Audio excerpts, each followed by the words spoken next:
Hello and welcome to the Cellar Door, New Zealand. I'm George. I'm still in the Marlborough region and I have an action-packed day ahead of me. I'm going to get in the water. That's right, that water right there. I'm going kayaking.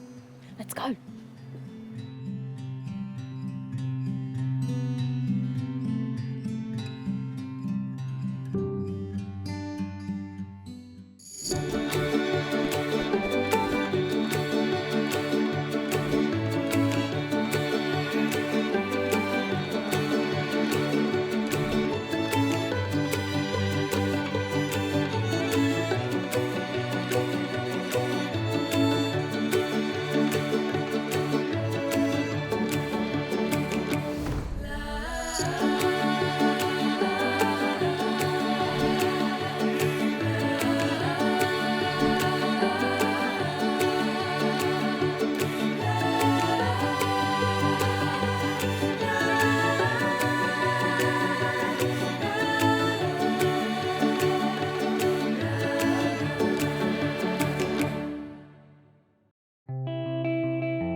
Later on, I'm visiting Hunter's Wines, one of the pioneers of Marlborough wine that's still 100% family owned and produces some world famous Sauvignon Blanc.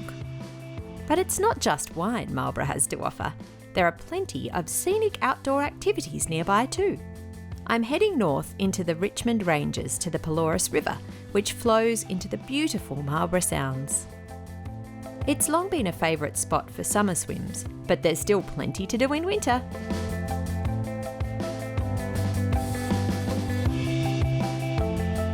I'm meeting Shane, who started an adventure kayaking business 10 years ago with his wife.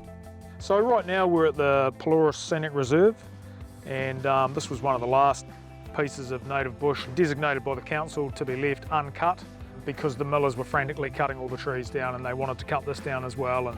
But it's nice to meet all the people that come from all around the world and to actually hear their story and then to give them the genuine Kiwi experience, which is, you know, I'm sure that's what they come here for.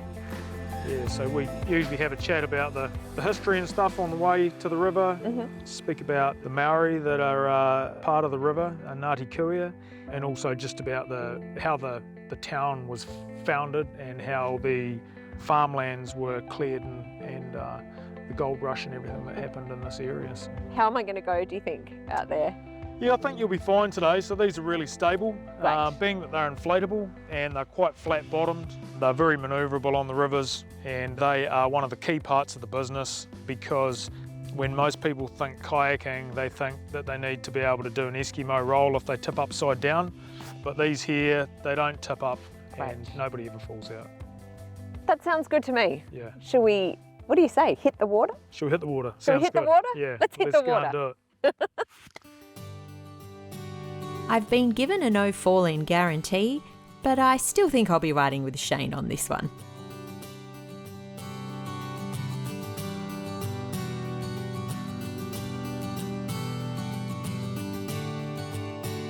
I don't mean to brag, Shane, but I was part of the Fremantle Port Authority's corporate canoeing team. Really? Yes.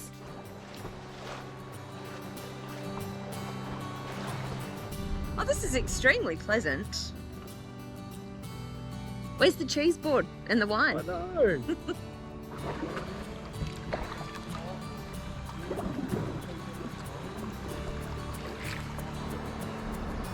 Looking good, guys. Hello.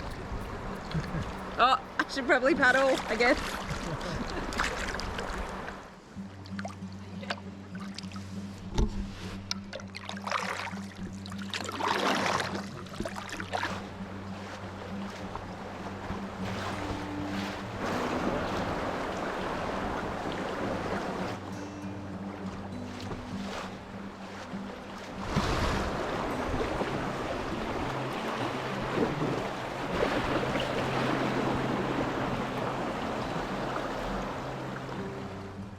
The Pelorus River offers scenic campgrounds and beautiful water with deep pools for swimming. It was a popular location for the Hobbit film, which filmed the famous barrel riding scene here. I can definitely feel some Middle-earth magic.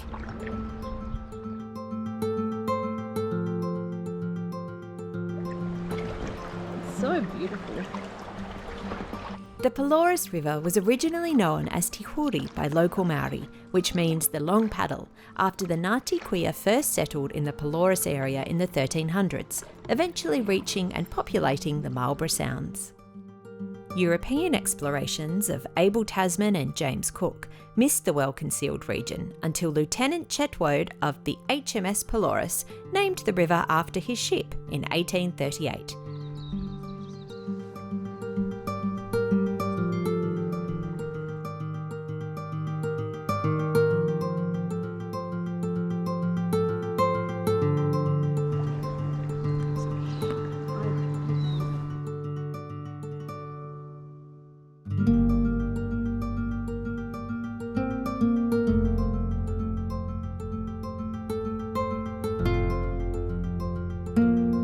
Despite my initial aversion to anything water sport related, I think I've come around to kayaking, almost as much as wine.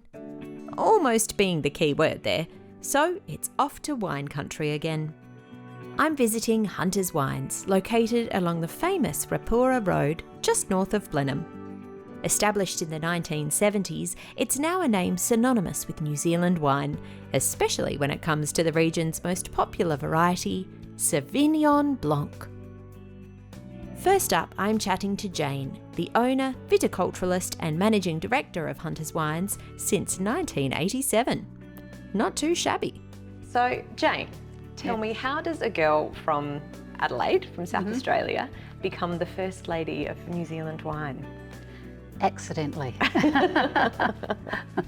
It's quite an interesting story, I think.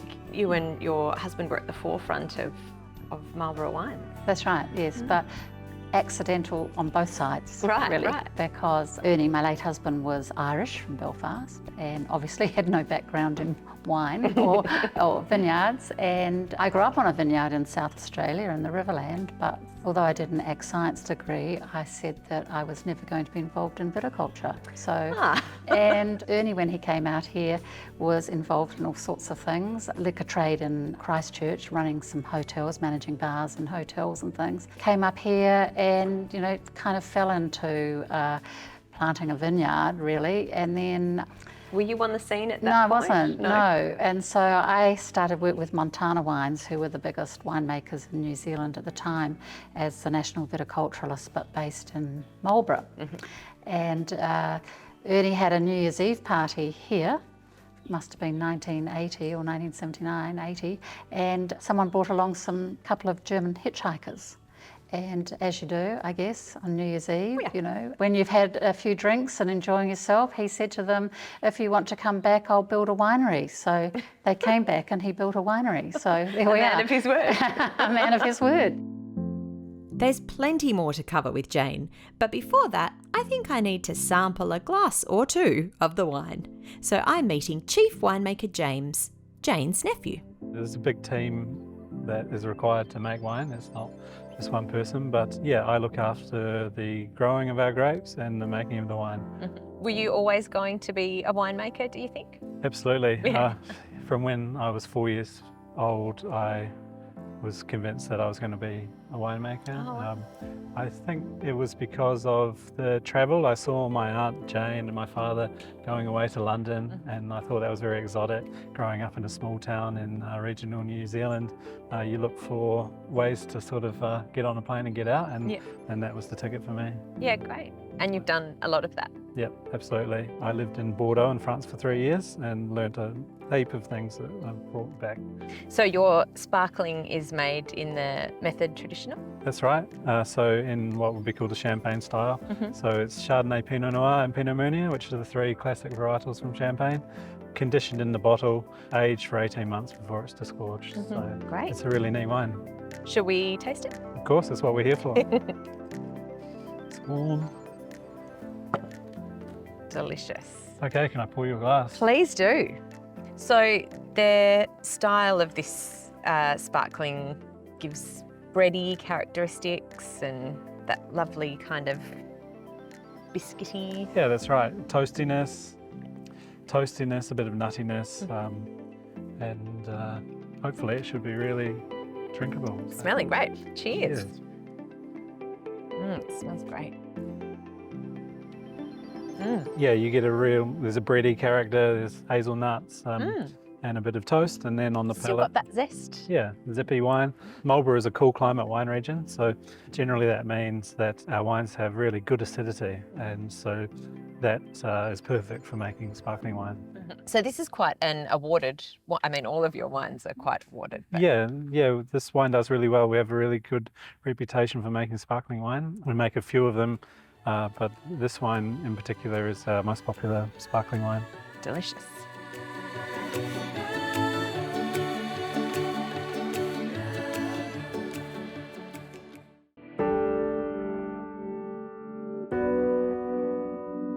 I'm in Marlborough at Hunter's Wines, where founder Ernie Hunter began planting vines in the late 1970s. By 1983, the winery was built, the Sauvignon Blanc was flowing out, and the awards were flowing in. Everything was not terribly planned, just happened. It just happened. Happened, yes. And at breakneck speed too, sort of. Yeah, it seemed to be breakneck speed, yes. Yeah, you were out the gate with many awards. Ernie decided that we really needed to employ a consultant winemaker because obviously, as I said, Ernie's background wasn't in wines or vines at all. And so we employed as consultant Dr. Tony Jordan, the late Dr. Tony Jordan, who eventually headed Moata Chandon's Greenpoint in the Yarra Valley operation. And Tony came over in '86 as our consultant. He, through a network of friends, suggested that Ernie take some wines to London to the London Sunday Times Vintage Festival. And he took a 1985 Fumé Blanc, which is an oak-aged Sauvignon Blanc, and it won the consumer vote on the 3 days of the show and the judges' vote on the 3 days of the show, which had never happened before. Then Tony Laithwaite, who was the owner of Laithwaite's Wines, who ran the London Sunday Times Vintage Festival, over there, came out and signed up for export orders. And so in '86, late '86, our first export orders went to the UK. And I mean, it was major. I mean, back in New Zealand, of course, I mean, there's a telegram over there from, you know, members of Parliament and the Prime Minister and everyone, you know, it really garnered a lot of attention. And we're still selling wines, supplying wines to Laithwaites today. So yeah, it's been a long-standing association. Yeah, and of course, having a woman running the winery is also perhaps not as revolutionary now, but when you... It was then. And in fact, when we used to travel as a group, New Zealand winemakers, I think there was often kind of the comment, why does Jane get all the attention? You know, because, you know, it was quite, because back in the late 80s, early 90s, a lot of the French and Italian and Spanish women that they were interviewing would say they could only get so far in their fields, you know, unless they were in a family-owned operation. Otherwise, you know, it was very difficult. Whereas today, you know, we have, you know, women viticulturists, women tractor drivers, you know, they're in every aspect of it, but it was very unusual back then. So, yeah, we did get a lot of attention.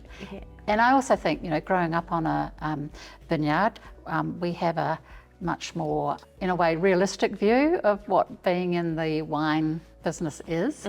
You know, that it's actually not a pot of gold at the end of every row. You know, there's a lot of hard work. Hard work and farming. And it's farming. And so climate plays a big part, especially nowadays. And there's a lot of ups and downs. So from our background, or my background like that, I've realised, you know, you have to be you've got to be flexible and always kind of adapting and moving forward. And you have, I mean, this property was here when you arrived, but it has adapted and changed quite dramatically over the years. Your garden, for example.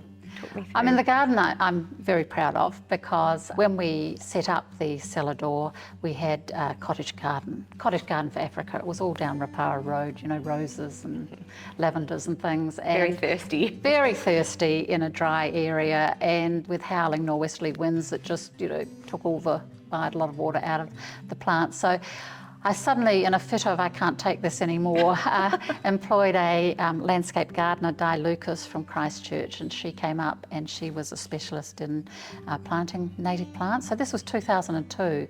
So it was quite innovative to have a native garden, and we've done about, I don't know, 1/3 of an acre, which was all in little root trainers. And now, you know, you look up skyward and there's great tall trees and a lot of low undergrowth, and we have the most amazing bird life, and it's been fantastic. And a lot of flaxes out there, so they take up the excess water that we are pumping out from the winery. So it's got a use as well as providing a lovely place to come to work, because it's just got such a nice feel with the birds, and you walk down the walkway and it's peaceful, and you can hear some of them singing yes, to us. Yeah, so very proud of the garden. Back with James, I think it's time we try the famous Sauvignon Blanc. So we know that Sauvignon Blanc put Marlborough on the map, and hunters started off oaking the Sauv Blanc, Yes. which was quite a unique thing at the time. Yeah, and then we moved to tank fermented Sauvignon Blanc, and that was the style that really took off and made the wine popular. So Sauvignon Blanc today is synonymous with Marlborough, which is a really great position to be in. And here at Hunters, we're lucky that we date back to the beginning of the story of Marlborough Sauvignon Blanc. We were there when people didn't realise that Marlborough Sauvignon Blanc was going to be such a big thing. So it's really cool. Yeah, let's try it. So the first bottle, or the first wine that sort of cracked the UK market for Hunters was Fumé Blanc. That's right. What kind of wine is that? What kind of style is that? And that is a barrel fermented and barrel aged style, which was fairly common wine. It was a fairly common wine of its time. But these days, most Sauvignon Blancs are fermented in stainless steel tanks, and that helps to give the wine really clean, fresh, pungent flavours. So we make a wine very much in this Marlborough style, which is very punchy aromatics on the nose, lots of tropical fruit, lychee, grapefruit. Yeah, grass in there. Yep, and turned out to be a very popular style, which is great. Yeah. We get all sorts of questions about this wine. Some people think we add passion fruit puree or well, the tropical whatever. notes are big, aren't they? The flavour in the wine comes from our climate. So Sauvignon Blanc just loves to grow here. It gets nice and ripe. It retains a lot of its natural flavour because we have very cold nights in the run up to harvest. And so no, we're not adding anything to the tank. No. This is all from the ground.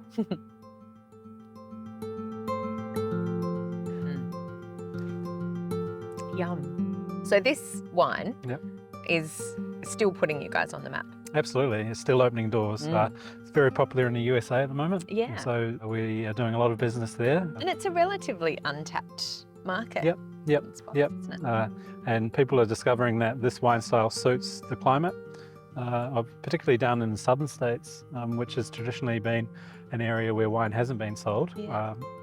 Sauvignon Blanc is doing very well, which is great. I can see why. Now, speaking of works of art, which we're creating in our hands right now, you're a work of art. You're a hologram. Yes, that's right. I wondered where you're going with that. But yes. Well, you are a work of art in person, but you are also... I am a hologram in the Wine Museum of Bordeaux. That's so you can go and push a button and I'll pop up and I'll explain what it's like to grow grapes and make wine in Marlborough for about 45 seconds before I disappear. And have you seen it? No, I haven't. No, I do need to go and see it. So I'm in Bordeaux a bit, so I'll go next time I'm there. Yeah. Have a chat to yourself. Yeah, exactly.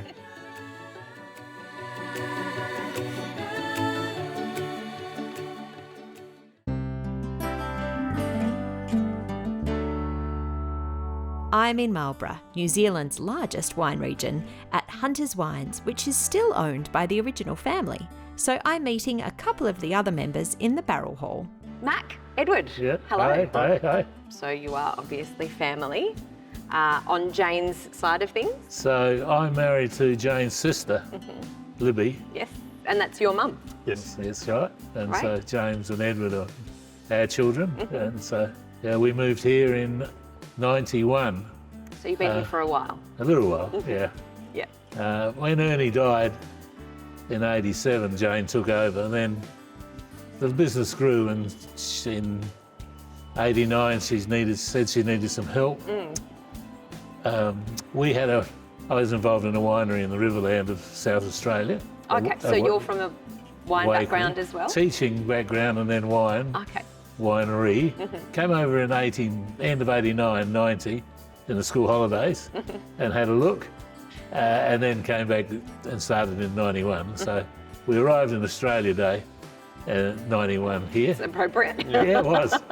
It was. And my wife thought we were only going to be here for a little while, but Here we one are. thing led to another. And here we are, yeah. And you had James at the time when James you arrived? was 3, and Edward was in Libby's tummy at the time. So Yeah. So you're the only Kiwi Yeah, I'm the only in the Kiwi. family? Reluctantly or proudly, haven't quite decided yet. Yeah, but yeah, I'm the only Kiwi in the family. Although they signed me up to be an Australian when I was quite young. Oh, okay. Yeah. Covering all bases. Yeah, that's right. Yeah, Just in that's case right. I ever want to head back and plant my roots Yes. Yeah. in of Australia. course. Yeah. But you're now working in the winery. You're sort of retired, yeah. retired. Almost. Well, I still come. Figurehead. Still come each day, but I'm pretty much. The boys have taken over Okay. a lot of what I do. But also, he lends an opinion when we need it. Yeah. Undoubtedly. Yeah. That's right. And so you're working in the logistics and the commerce side of Yeah. the business? Yeah, so I'm a general manager, so my role is mostly logistics for the bottling line and the export, but then general dog's body as well. Pretty much everything else that Great. comes along in a family business. It must be hard though, after being so involved for so long, to sort of Yes, pass it along. it's slowly, getting used to letting them take over and make their own decisions. But, Or mistakes. And mistakes, Yeah. Well, you've been very successful internationally. Your export makes up quite a large percentage of your business, I believe. yes, yeah. So it's 90%, and it's probably growing as demand is still increasing for Sauvignon Blanc. So it's changing though. I mean, back in the day, the UK was our biggest market by far. Yes.